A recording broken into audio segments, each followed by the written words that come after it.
I'm gonna call it spiritual amnesia.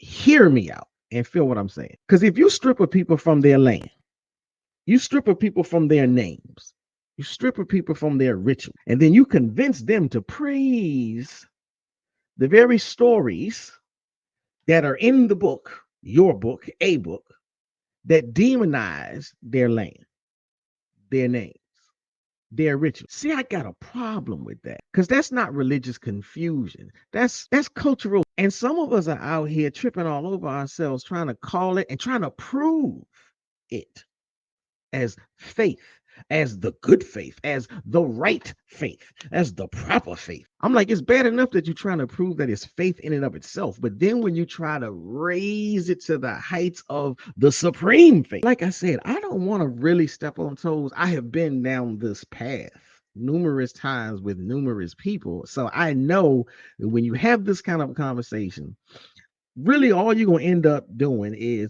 you're going to be preaching to the choir, so to speak, for the folk that feel like you, and you're going to be sinning to the choir for the people who don't feel like you. Very rarely do these types of conversations move the needle.